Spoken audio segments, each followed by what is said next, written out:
as minhas mãos eu quero levantar e em louvor te adorar. Meu coração eu quero derramar diante do teu altar, diante do teu altar.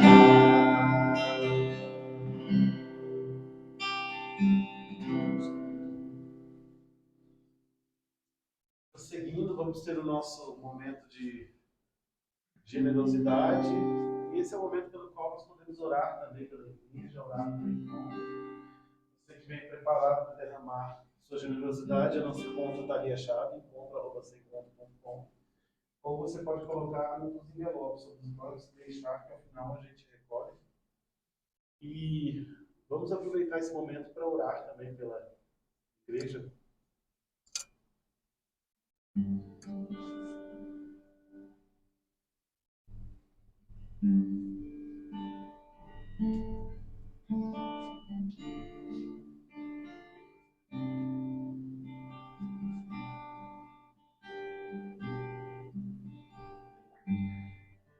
Jesus, nós queremos te agradecer por tudo que o Senhor tem feito pelo encontro até aqui.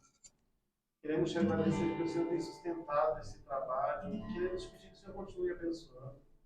Queremos te pedir que o Senhor continue soprando aonde devemos ir, nos guiando para onde devemos ir. Queremos te pedir um local que tanto temos sonhado. Queremos te pedir que possamos ainda abençoar mais e mais missionários, que possamos ainda trazer sustento ao pastor, que possamos ser uma igreja de expansão, mas acima de tudo uma igreja que vai para o mundo, uma igreja que vai até as pessoas e fala do teu evangelho, Jesus.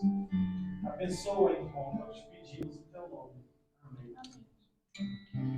Família no altar nessa semana ainda não temos foto. A Encontro vive essa semana seu primeiro velório, seu primeiro fúnebre. Seu Carlos partiu na madrugada de domingo para a segunda passada. Quem não conheceu, quem é novo na igreja, que o seu Carlos foi uma das primeiras pessoas a estar conosco. Quando viu a cena da igreja do Guará, que ele estava ainda pregando em igrejas esparsas, seus carros estavam em todas as pregações. Desde sempre, desde o início do encontro, ele esteve conosco. Sempre feliz, sempre alegre de estar aqui. Nos últimos meses, ele lutou com um câncer terrível e podemos afirmar que o câncer venceu, né? Porque o seu Carlos está hoje adorando o Pai diretamente no trono, vendo face a face. Mas seu Carlos deixou a esposa e 2 filhos. O Daniel, adolescente, e o André, acho que com 7 anos. Os 2 estavam no velório, foi bem triste. E eu queria pedir que nesse momento de família no altar, a gente esteja orando pela área, pelos meninos. Que Deus traga sustento, que Deus traga esperança, que Deus traga alimento, que Deus traga conforto no coração deles. Vamos orar? Senhor, nessa noite nós queremos te pedir pela família da área dos meninos. Queremos pedir que o Senhor esteja sondando o coração de cada um deles nesse momento, que o Senhor esteja trazendo provisão, aquilo, tudo que tem precisado. Queremos pedir também que, como igreja, nós possamos ser instrumentos dessa provisão. Queremos também pedir que o Senhor nos use como uma palavra de esperança, o que é que eles estejam precisando, Jesus, que o Senhor fale aos nossos corações também. Queremos pedir que o Senhor conforte os corações dos 3 enlutados, em especial pelo André, que idade tão pequena para compreender o luto, a gente compreende depois de adulto, que salva criança. Queremos pedir que o Senhor esteja trazendo renovo, trazendo esperança quanto ao futuro para eles. Queremos te agradecer pelo tempo que o Senhor Carlos esteve conosco aqui no encontro, pelo tempo que pudemos conviver com ele, Jesus. Abençoa a Aya, abençoa o Daniel e o André. O que nós te pedimos nessa noite no teu nome. Amém.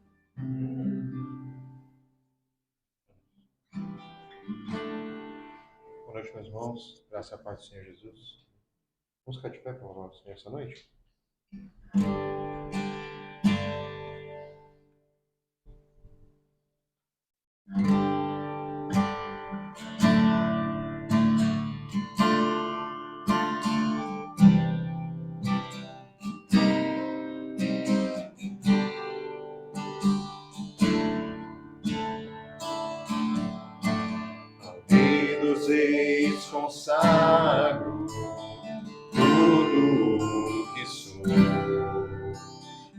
gratos louvores transborda o meu coração.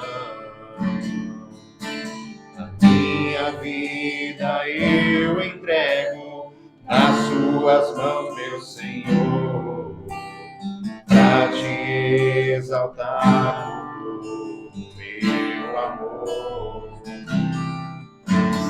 Eu te louvarei conforme a tua justiça, e cantarei louvores, pois tu és altíssimo.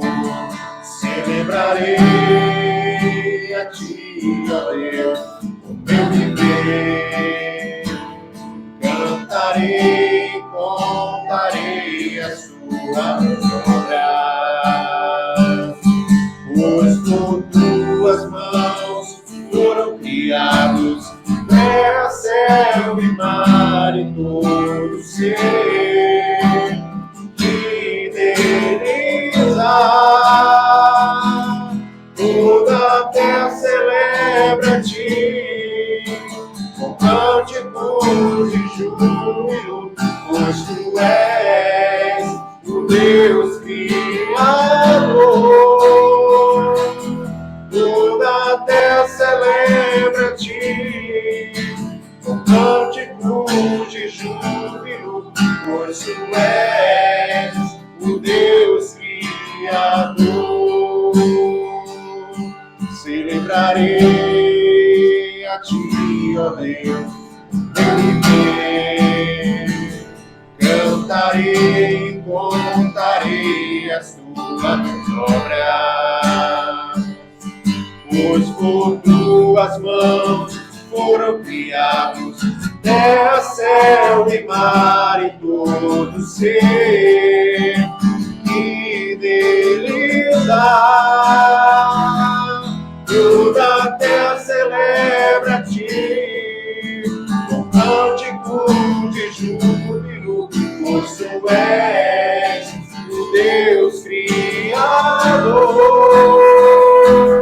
Toda a terra celebra-te com cântico de júbilo, pois tu és o Deus Criador.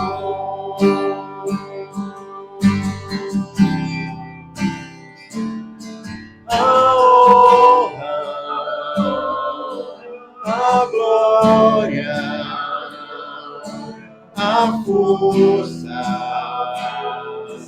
e o poder ao Rei Jesus, e o louvor ao Rei Jesus. A honra, a glória, a força e o poder ao Rei Jesus, e o louvor ao Rei Jesus. A honra, a glória, a força e o poder ao Rei Jesus, e o louvor ao Rei Jesus. Toda a terra celebra-te com cântico de júbilo, pois tu és o Deus Criador. Toda a terra celebra-te com cântico de júbilo, pois tu és o Deus Criador.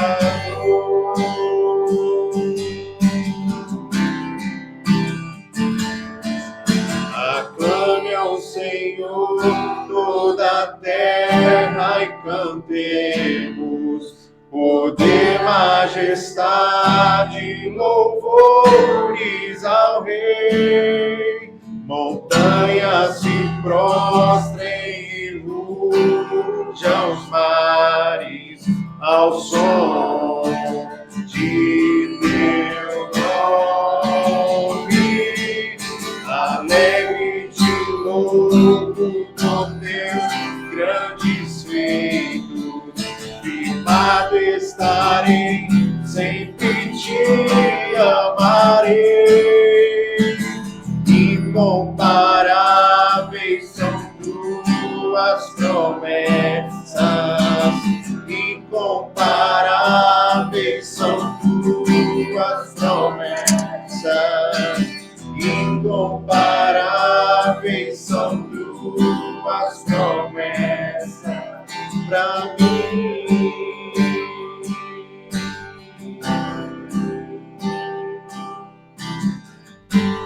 Meu Jesus, Salvador, outro igual não há. Todos os dias quero louvar as maravilhas de teu amor. Consolo, amigo, força e refúgio é o Senhor. Todo meu ser, tudo que sou, sempre te adorarei.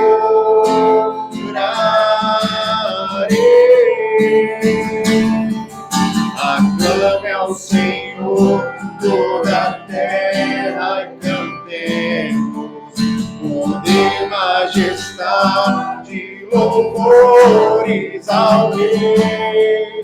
Montanhas se prostrem e rujam os mares ao som de teu nome.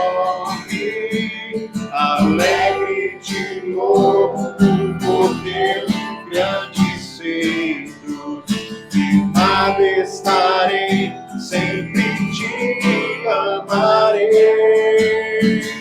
Incomparáveis são tuas promessas, incomparáveis são tuas promessas, incomparáveis são tuas promessas pra mim.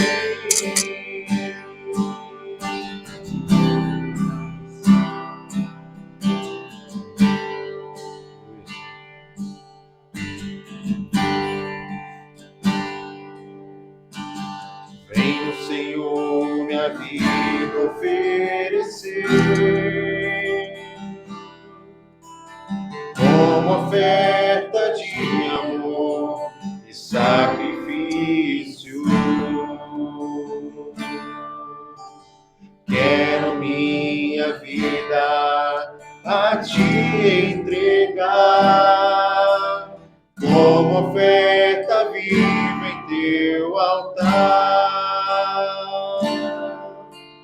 pois pra te adorar foi que eu nasci. Cumpra em mim o teu querer, faça o que está em teu coração, e que a cada dia eu queira mais e mais estar ao teu lado, estar ao teu lado, estar ao teu lado, Senhor.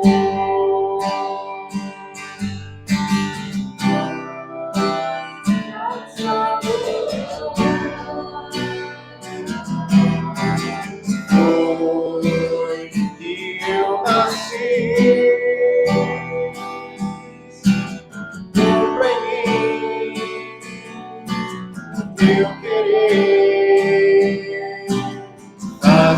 que está em teu coração. E que a cada dia eu queira mais e mais estar ao seu lado, estar ao seu lado, estar ao teu lado, Senhor.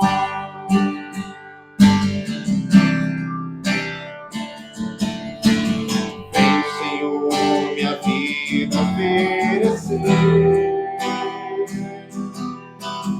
como oferta de amor e sacrifício. Quero minha vida a te entregar como oferta viva em teu altar. Pois pra te adorar foi que eu nasci. Cumpra em mim teu querer, faça o que está em teu coração, e que a cada dia eu queira mais e mais estar ao teu lado, estar ao teu lado, estar ao teu lado, Senhor. Pra te adorar, pois pra te adorar foi que eu nasci. Cumpra em mim teu querer, faça o que está em teu coração, e que a cada dia eu queira mais e mais estar ao teu lado, estar ao teu lado, estar ao teu lado, Senhor. E que a cada dia eu queira mais e mais estar ao teu lado, estar ao teu lado, estar ao teu lado, Senhor.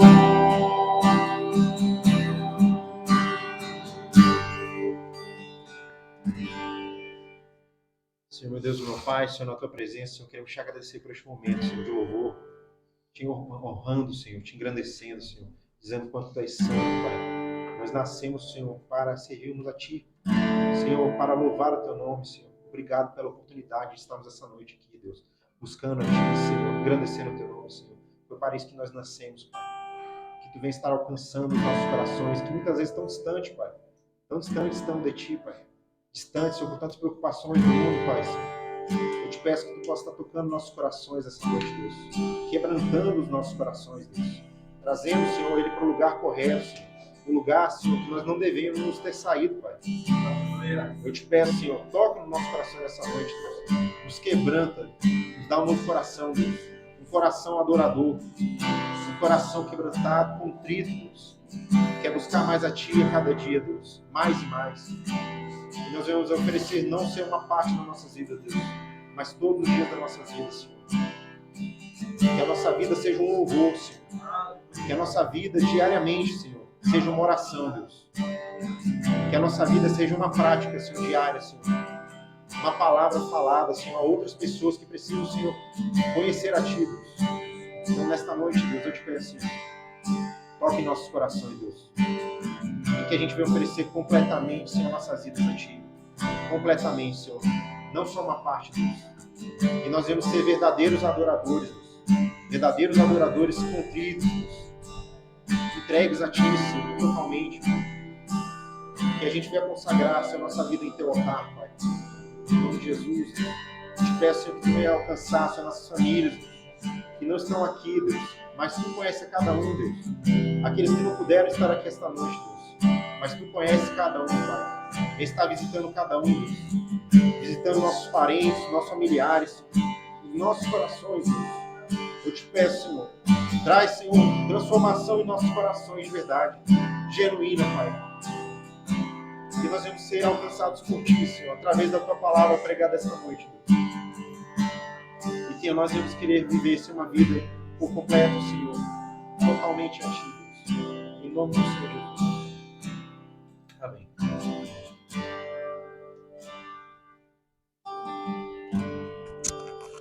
Pode sentar.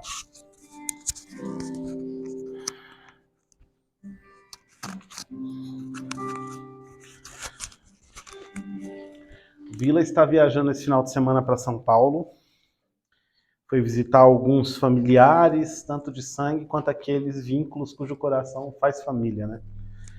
Então me incumbe hoje a trazer a reflexão dessa noite. Tarefa árdua, de grande responsabilidade, que com a graça de Deus conseguiremos, porque sem a graça de Deus nada podemos fazer. E eu queria te convidar a abrir sua Bíblia em Romanos 12. Se você está usando aplicativo de celular, eu vou usar a versão Nova Almeida atualizada, NAA, caso você queira acompanhar. Romanos capítulo 12. Leremos dos versos 1 e 2 só. Diz assim o texto: Portanto, irmãos, pelas misericórdias de Deus, peço que ofereçam o seu corpo como sacrifício vivo, santo e agradável a Deus. Este é o culto racional de vocês. E não vivam conforme os padrões deste mundo, mas deixem que Deus os transforme pela renovação da mente, para que possam experimentar qual é a boa, agradável e perfeita vontade de Deus. Amém. Vamos orar? Jesus, nessa noite, te pedimos mais uma vez que o Senhor fale ao nosso coração, que o Senhor traga verdades ao nosso coração e que tudo aquilo em que falarmos e ouvimos aqui não fique em nós, mas ao sairmos por aquela porta seja colocado em prática na nossa vida e que isso sirva para a glória do Teu nome, para que possamos também falar do Senhor para aqueles que não o conhecem, para que possamos ser enviados como missionários ao campo em que formos. É o que te peço no Teu nome. Amém. Na minha adolescência, eu ouvi uma frase que eu carrego comigo até hoje, e eu acho que nunca ela pode ser considerada tão atual, em razão de hoje em dia nós nos comunicarmos pura e exclusivamente por mensagem. Que é a seguinte: texto sem contexto é pretexto. E quanto texto sem contexto a gente tem, né? Quanto escândalo a gente não vê, ou problemas talvez que tenhamos passados em esfera menor por conta de textos fora de contextos, falas fora de contexto que são enviados. E o mesmo acontece com a Bíblia. E por que eu estou falando isso? Eu sempre brinquei que o texto de Romanos 12, principalmente o verso 2, ele pode embasar toda e qualquer fala que você quiser falar. Por mais absurda, incorreta, criminosa que essa fala possa ser. Então eu falo isso porque eu mesmo já passei por isso, do pregador chegar e falar, ele vai pregar em Romanos capítulo 12, verso 2, e quando ele fala sobre se acomodar, se viver conforme os padrões deste mundo, ele vai fixar ali um padrão que ele considera o certo, e aí ele vai falar ali toda e qualquer atrocidade, e se você discordar, você está na verdade vivendo conforme o padrão deste mundo. E sempre me incomodou essa leitura. Da mesma forma, o versículo 1, ele sempre também foi tirado do contexto para ser falado, principalmente quando o assunto é sexo, né? Então, sobre sacrifício vivo, santo e agradável, e sempre foi falado de uma maneira muito não prática, muito distante, mas também não se falava de nenhum outro pecado. A Bruna estava aqui comentando comigo mais cedo também que usaram para ela para tatuagem e piercing muito. Então, basicamente, são dois textos fora de contexto. E eu fiquei me perguntando, o que o Paulo quis dizer com isso, né? Porque parece um enigma, são palavras difíceis às vezes da gente entender. Ofereçam o vosso corpo como sacrifício vivo. O que é um sacrifício vivo? E não vivam conforme os padrões deste mundo, mas qual padrão? e deixe Deus transformar para experimentar qual é a boa, agradável e perfeita, e qual é a vontade de Deus. E a gente às vezes se pega num dilema de vida, de tentar descobrir qual que é a vontade de Deus para a minha vida. Então eu acho que nessa noite a gente pode se debruçar em cima só desses 2 versículos e tentar entender o que o Paulo quis dizer. Primeiro ponto, gente, toda vez que a gente fala de uma carta, de uma epístola, a gente precisa entender para quem ela é endereçada. Para quem foi a carta aos Romanos? Aos Romanos, uau, né? Como dizem os americanos, groundbreaking. Mas qual o contexto? O que era Roma? Né? Vamos lá. Você tem cartas de Paulo que são muito simples, que ele vai trazer para tratar problemas, cartas de maneira geral, não só de Paulo, pontuais da igreja, e cartas como ele vai trazer para uma explanação sobre o que aconteceu em Jerusalém, sobre o Evangelho. A carta aos Romanos, ela foi escrita ali por volta de ano 57 depois de Cristo, já haviam passado ali algo em torno de quase 30 anos desde o que aconteceu em Jerusalém. Tinha chegado em Roma a história de que o Messias veio e morreu, mas Roma era tarefada demais para parar para ouvir essa história. Roma era a capital do mundo conhecido. Roma era a capital do Império Romano. Qual que é a diferença do Império para um reino? O rei governa aquela área ali que é dele. O Império, ele governa a área que é dele e as áreas que ele conquistou. O Império Romano era forte. O Império Romano havia subjugado vários povos. E o Império Romano, ele tinha sua própria vida, seu próprio lifestyle, seu próprio padrão de vida. O Império Romano, ele era marcado, Roma era uma cidade rica e luxuosa. Além disso, o Império Romano era um império altamente religioso. Então você tem vários templos para deuses, e já nessa época aqui do Paulo, os imperadores decidiram fazer templos para eles mesmos, porque eles eram bons demais. Então, assim, não só eu tinha templo para os deuses, mas eu tinha templo para os imperadores. E aí chegamos a um ponto que já não se tinha só templo para o imperador. Eu tinha também os templos que eram para, às vezes, algum membro do exército importante, como Vespasiano, que foi responsável por reconquistar Jerusalém, e outros. Então, assim, era uma cidade de um baita pluralismo religioso. Então, o que eles ouviram falar em Jerusalém, quem morreu e ressuscitou, né? Você devia ter provavelmente judeus, cristãos que já moravam em Roma, mas de maneira singela. Roma, eu vejo ela muito como a nossa Nova York hoje em dia. Ela reúne gente de tudo quanto é etnia. Ela reúne gente de tudo para onde vem. E qualquer que seja a sua religião, qualquer divindade que você queira adorar, vai ter um templo. Mas não é qualquer templo. As construções romanas, elas são lembradas até hoje pela sua grandiosidade e magnitude. As construções romanas, principalmente os templos dos imperadores, elas eram trabalhadas no mármore mais caro que a gente tem. Né? Mármore travertino já era usado naquela época. Quem é da arquitetura aí já pode se identificar. Paulo, então, em Éfeso, começa a manifestar a vontade de ir até Roma, porque era a capital, e se era a capital, ele precisava levar o evangelho que havia acontecido até lá. Só que antes dele ir, ele escreve uma carta. Alguns historiadores, inclusive, acreditam que o desejo de Paulo de chegar em Roma era para que ele conseguisse em Roma subsídio suficiente para que ele continuasse para o lado ocidental da Europa e chegasse na Espanha. Então, Roma Paulo via como ponto de partida para o ministério dele. Entretanto, como eu disse, Roma era a capital da ciência, da filosofia, da tecnologia, da religião. Paulo não podia escrever uma coisa simples.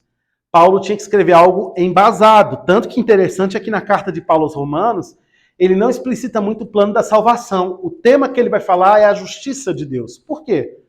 Porque todos nós, por mais, às vezes, ateu que você se diga ser, todos nós temos a necessidade de nos justificar perante algo maior do que nós mesmos, perante um Deus. E diante dessa necessidade, basicamente, surge-se o conceito de religião, religar. O que as religiões têm?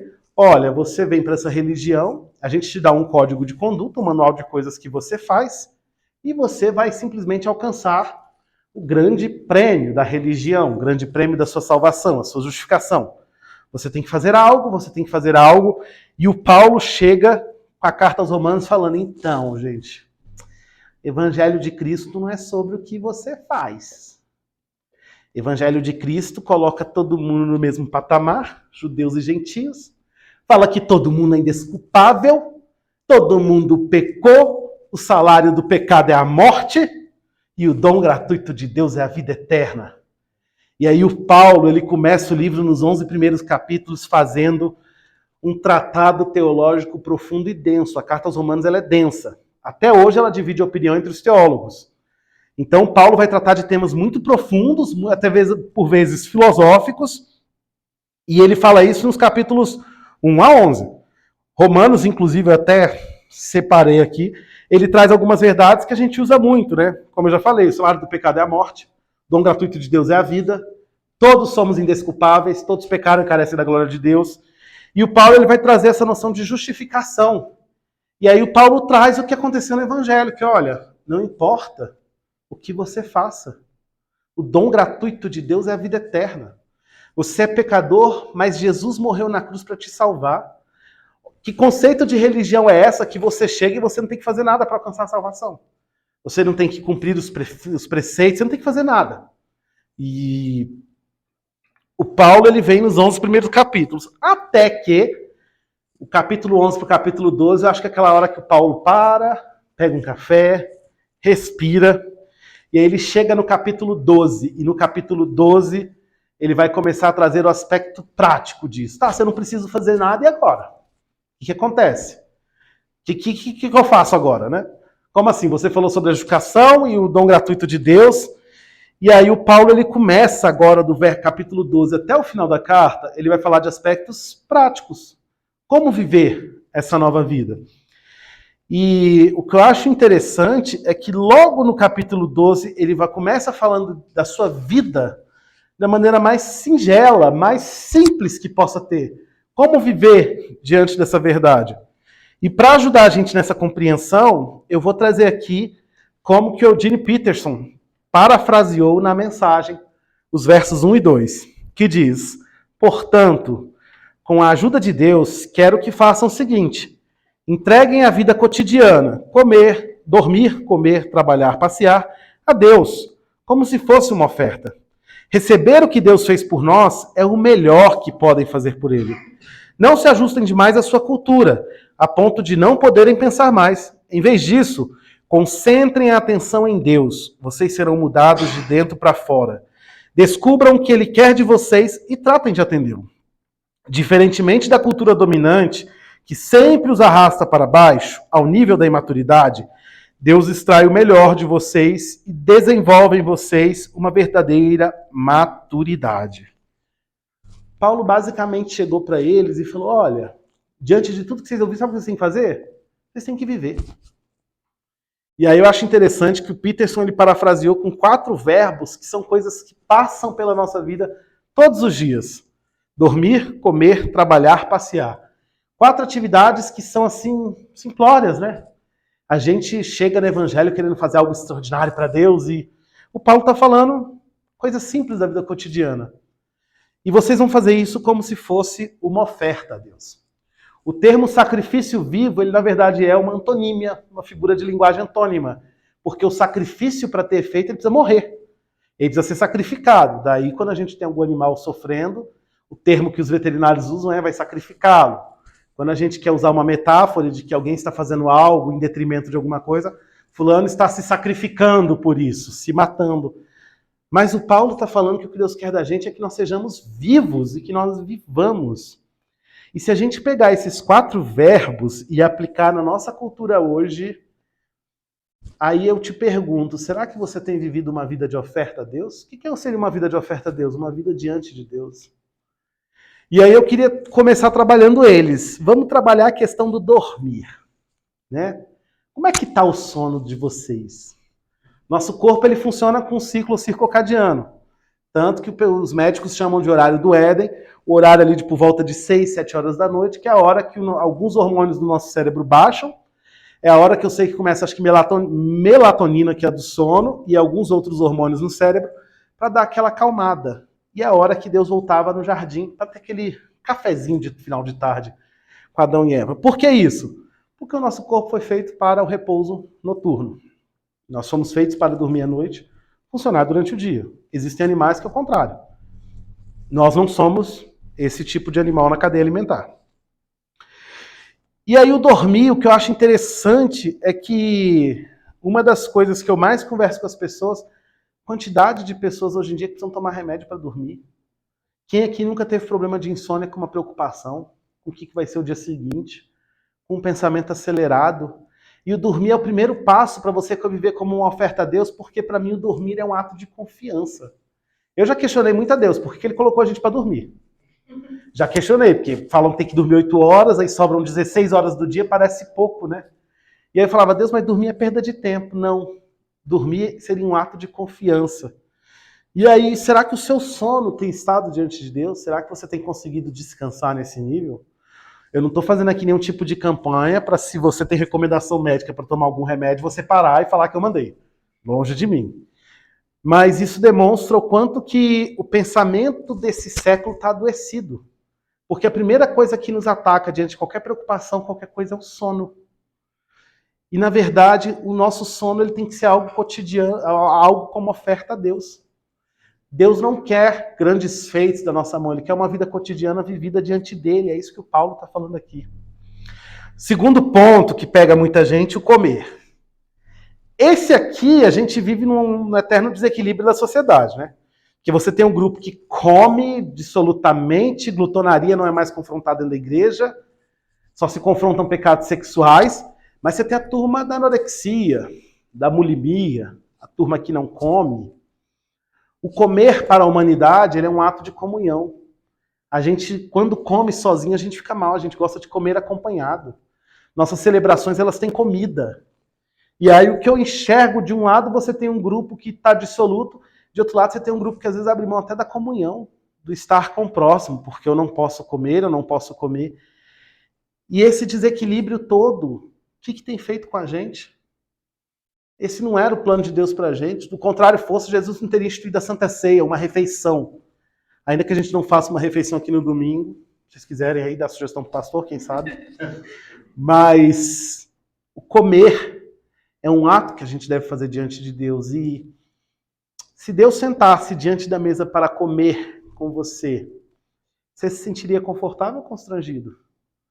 O seu ato de comer tem sido uma oferta e, gente, por favor, não vamos para os extremos. Não vamos para eu vou comer de tudo e eu vou viver absolutamente, porque nós somos mordomos do nosso corpo. Eu acredito que nós vamos prestar contas do que a gente faz com o nosso corpo aqui. Sim, parábola dos talentos está aí para isso. Nossos dons, tudo que Deus nos deu. Mas também não vamos para outro extremo. O extremo de que a gente começa a ficar obcecado por isso e criticando tudo aos todos e querendo empurrar o nosso estilo de vida para todos. Eu acho que o evangelho, antes de mais nada, ele traz uma questão que a gente perdeu com a queda, que é o equilíbrio. Como o homem se tornou desequilibrado depois da queda? É 880, é laica, é eu como de tudo, eu não como nada. A gente precisa começar a buscar mais o que o amigo meu de adolescência chamava de evangelho da temperança. E isso me veio à cabeça agora. Deve ter mais de 12 anos que eu ouvi essa frase. Mas enfim. Próximo passo, e esse aqui também pega muita gente, que Deus quer que a gente viva como uma oferta. Trabalho, né? Seu trabalho tem sido diante de Deus? Se Jesus fosse seu chefe, o que ele poderia falar de você? Jesus fosse seu chefe, como é que ele avaliaria o seu desempenho? Será que no trabalho você tem vivido como uma oferta ou tem sido algo que você está só cumprindo tabela? Cumprindo tabela. E pelo menos na minha área, né, o tanto de gente que fala mal de crente em ambiente de trabalho, não sei como é que é no ambiente de vocês, assim, dá até vergonha. Porque na verdade a gente deveria viver isso como oferta. Deus, o Pai, trabalha até hoje. Ele continua trabalhando.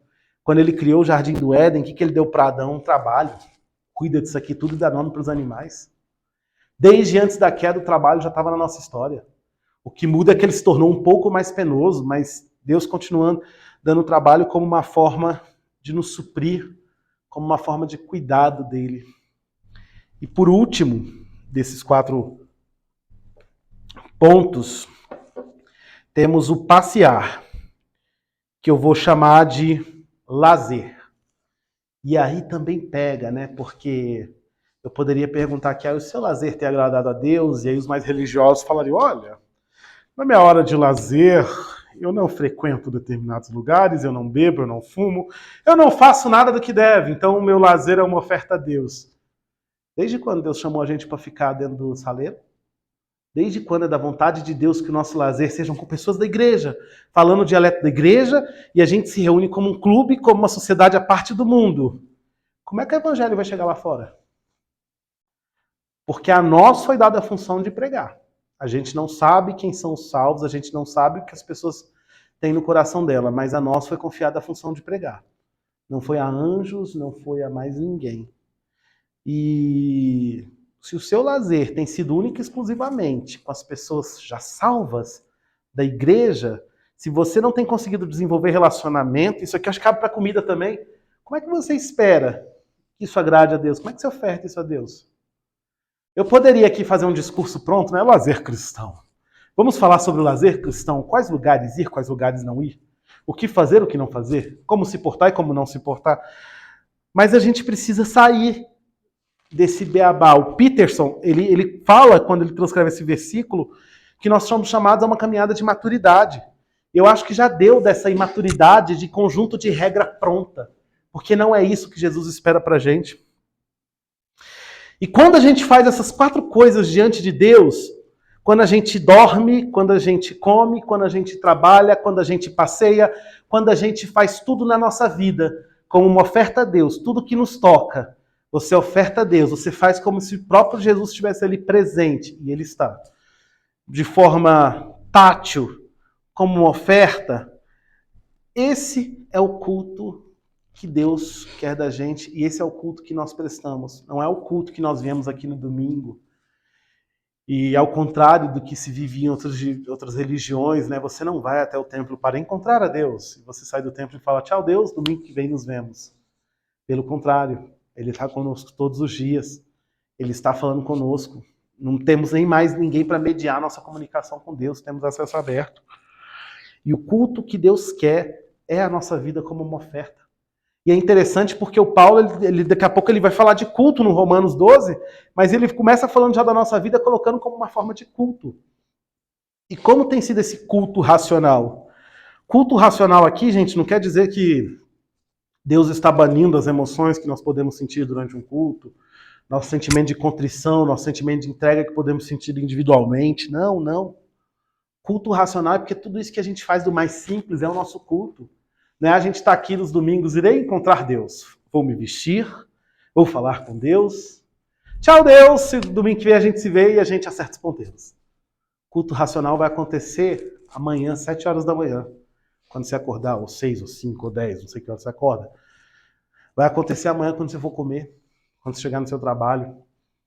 Se você amanhã quiser fazer alguma atividade que te dê algum prazer, algum lazer, o culto racional está acontecendo ali. À medida que a gente vai andando, e à medida que a gente oferta todas essas atividades a Deus, a gente faz como uma oferta a Deus. Esse é o culto que Ele quer.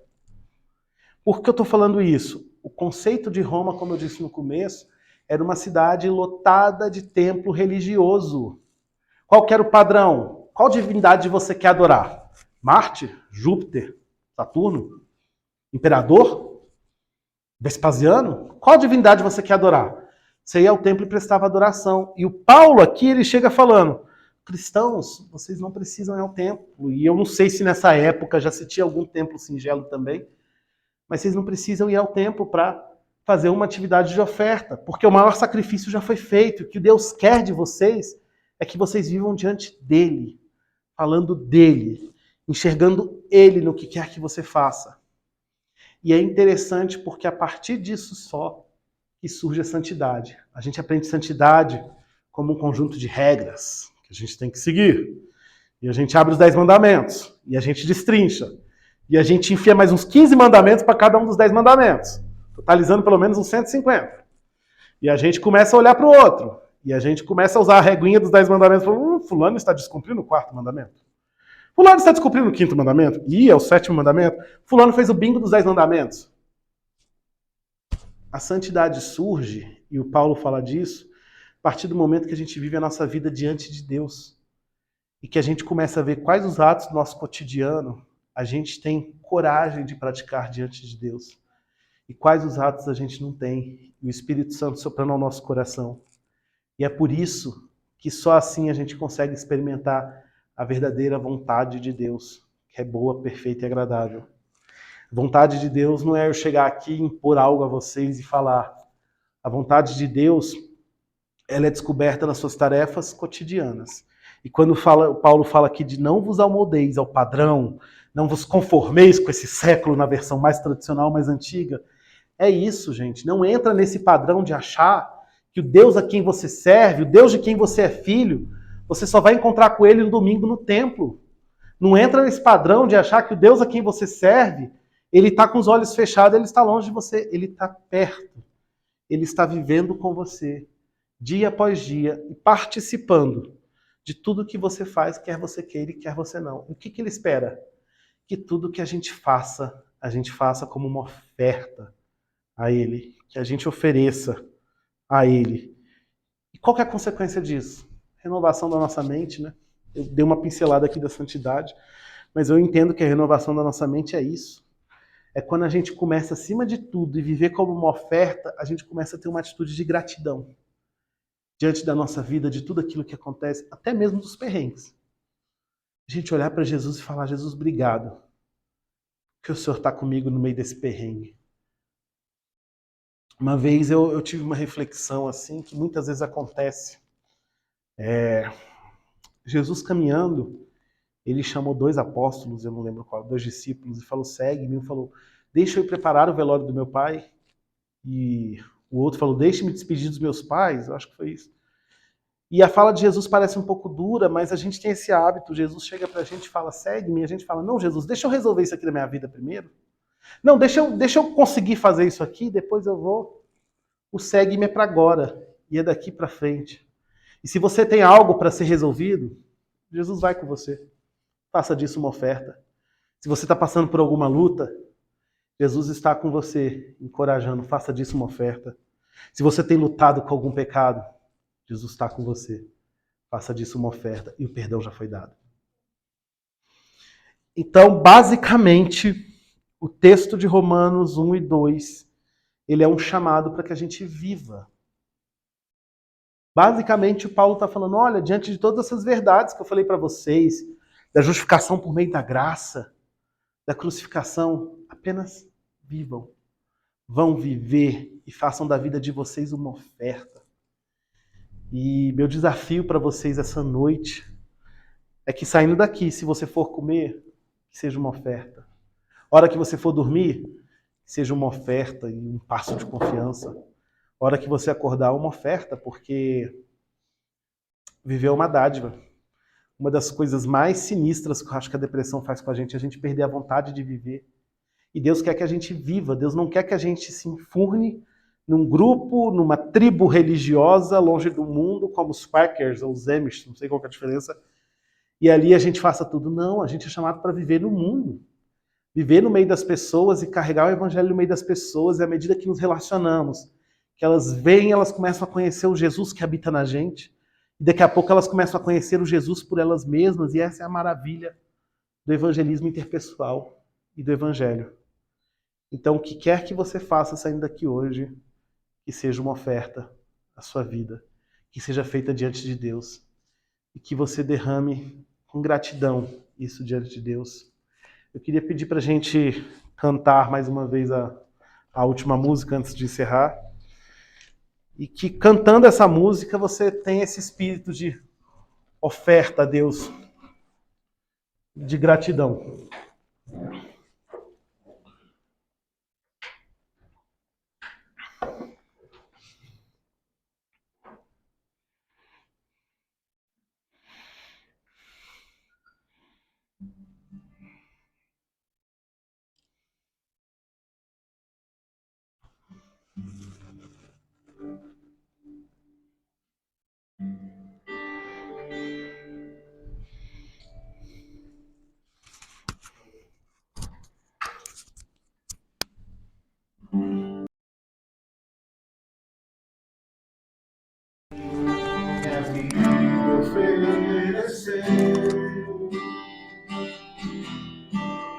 Como oferta de amor e sacrifício,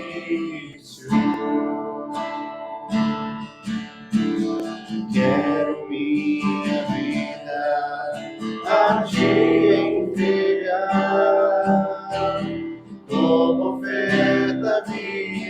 teu altar.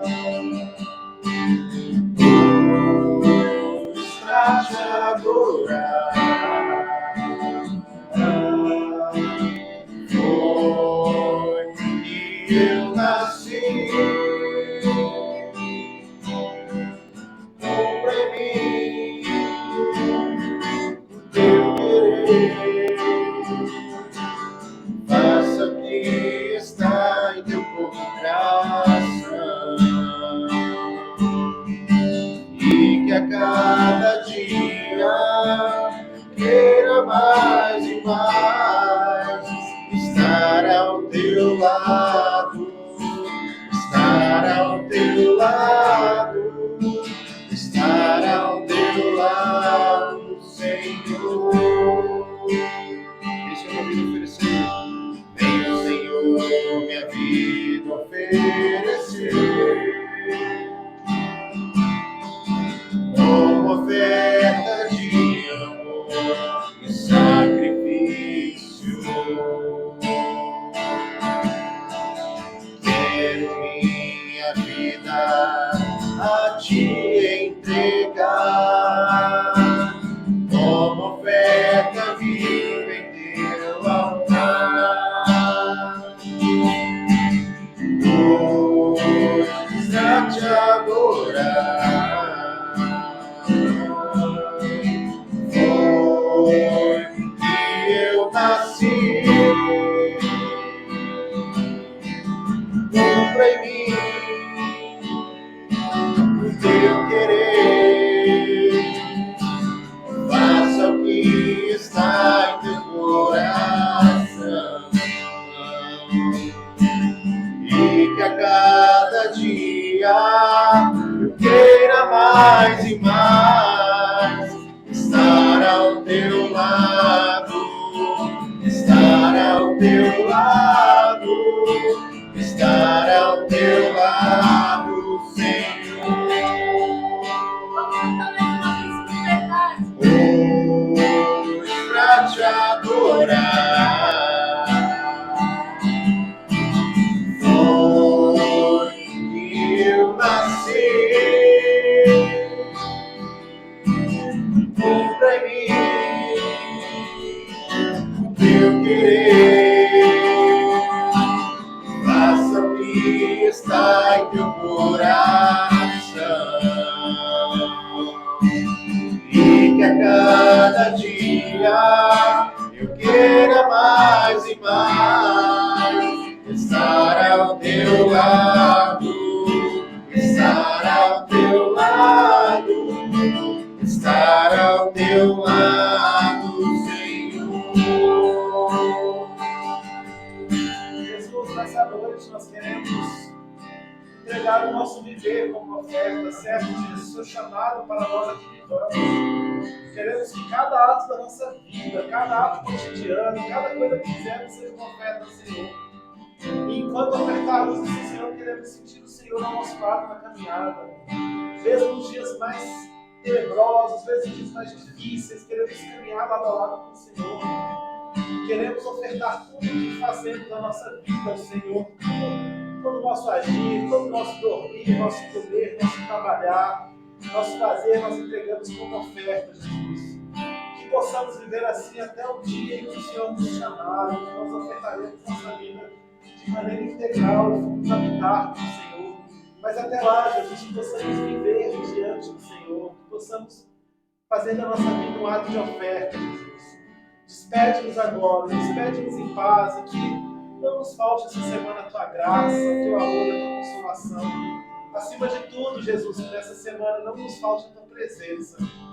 Entregamos todo o nosso viver ao Senhor, nós oramos. Em teu santo nome, Jesus. Amém. Hoje pra te adorar.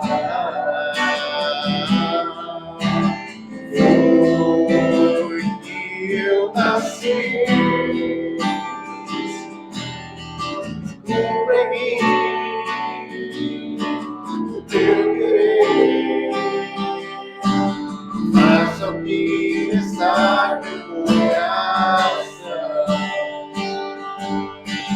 E que a cada dia eu queira mais e mais estar ao teu lado, estar ao teu lado, estar ao teu lado, Senhor.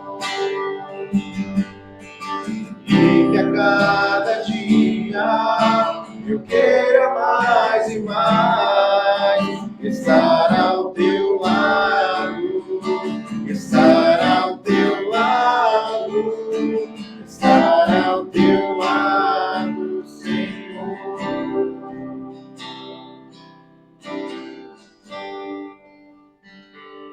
Amém. Vai em paz.